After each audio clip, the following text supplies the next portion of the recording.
Today we're going to talk a little bit about sound. Some general facts. Sound is a longitudinal wave.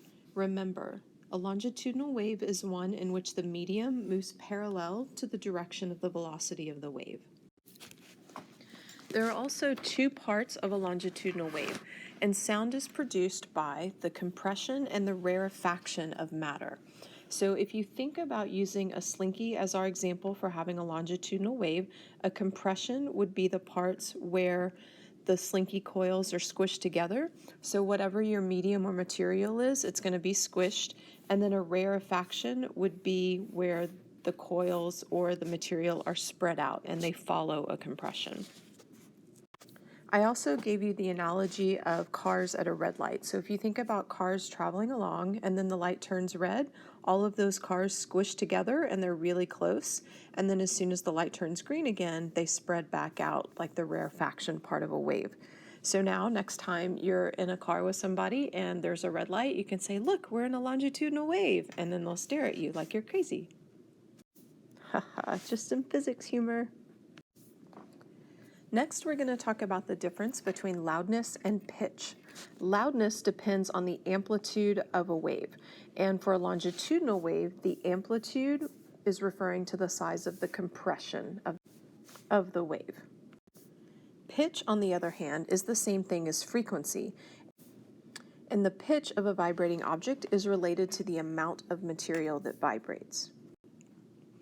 So we are going to have some examples in class, so make sure you leave a little bit of room in your notes so that you can write down anything extra that we talk about when we go over our demonstrations. And I'll be showing you different size tuning forks and some various instruments. Now, in your notes, it asks you which instruments have the lower pitch and why. The larger instruments are going to have a lower pitch because there's more material to vibrate, versus the smaller instruments like a flute or a piccolo, there's not as much material to vibrate, so those are going to have a higher pitch.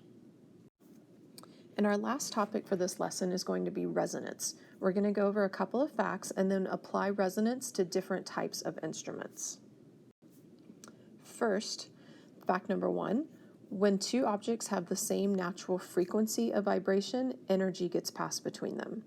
And the second fact is that resonance increases the amplitude of a vibration by repeatedly applying a small external force at the same natural frequency. And I gave you an example of if you're on a swing, when you kick your feet, the timing of kicking your feet matters in order to help you increase the amplitude. Kicking your feet has to be at just the right time. You have to match the frequency of your swing, and you're applying that extra force by kicking your legs. And then energy is getting passed to the swing, which will in turn increase the amplitude. Now, I know you have this question about the Tacoma Narrows Bridge. We are going to do a little activity in class where you're going to see a video about that. But if you'd like to go ahead and look, you may Google Tacoma Narrows Bridge and watch some videos if you want to get ahead. But for now, just leave that space in your notes and we'll come revisit that during class. So we're going to apply resonance to string instruments.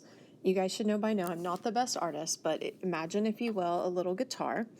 If you were to pluck a string by itself, it's not going to make that much noise. So what string instruments do is they are attached to what's called a sounding box.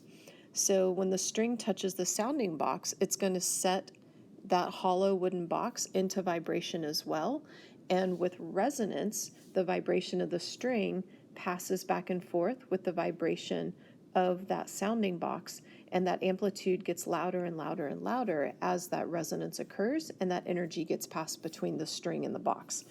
Now, if the amplitude is increased, that means that we get a louder sound. And again, we are going to play with a guitar that was made by an AP student, and you will be able to see the difference, and we'll talk a little bit more detail about string instruments and resonance in class. Next, we're going to talk about something called a closed pipe resonator. In class, you are going to do a lab where we have a big tube filled with water, and then we're going to put another tube inside of it and hold a tuning fork over it. It'll be your job to slide the tuning fork and this inner column up and down until you hear what's called a resonating length, and that means that you're going to hear a louder amplified sound. So you can pause the video and make note of that if you wish.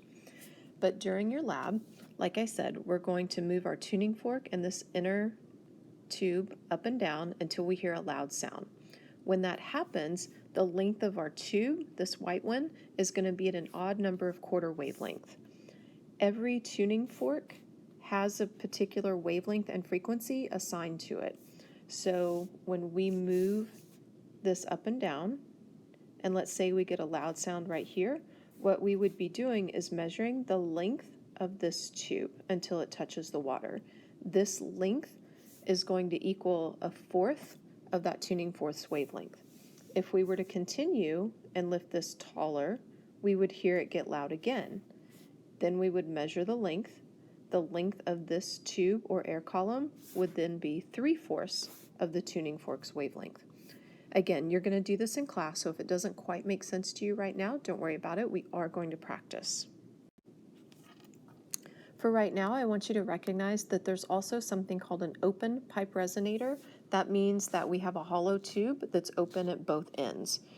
If we change the length of that tube, we're going to hear that louder sound, or the resonating sound, when the length of the tube is an even number of quarter wavelengths. So go ahead and write this fraction down right here, and we're going to do a couple of example problems, and then again, remember, we'll do a lab in class so that you can see this hands-on and it'll make a little bit more sense. So when you see an example problem that mentions a resonating length, the first thing you want to do is look to see if it's an open or closed pipe. This one is closed, so that lets me know that I'm going to use odd number of quarter wavelengths as the series to come up with my equation. So I'm going to go ahead and write those in, etc. And this time it tells me it's the second resonating length. So the second resonating length lets me know I'm going to use the second fraction in that series of numbers. And this will determine the equation I'm going to use. So for this problem, I'm going to need L equal to 3/4 the wavelength. So now we are told that the actual length of the tube is 65.3 centimeters, and we're looking for the wavelength. Remember to change centimeters to meters, and we'll plug that in.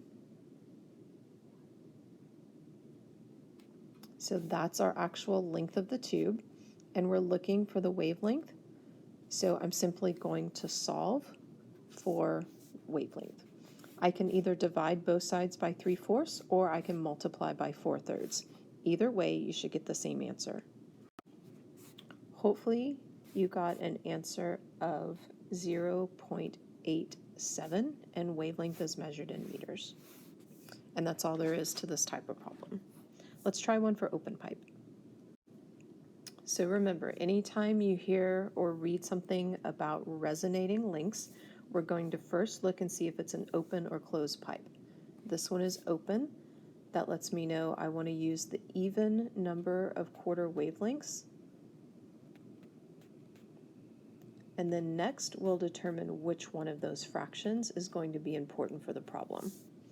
So in this one, if we keep reading, we are told that the sound has a wavelength of 2.4 meters, so we know what the lambda is going to be, and we're looking for the third resonating length, so we're going to go 1, 2, 3, and use our third fraction, and this will give us the formula that's important to solve the problem. So this time, we're actually looking for the length itself, so I'm going to say L equals, and then the third resonating length let us know that we're going to use that third fraction.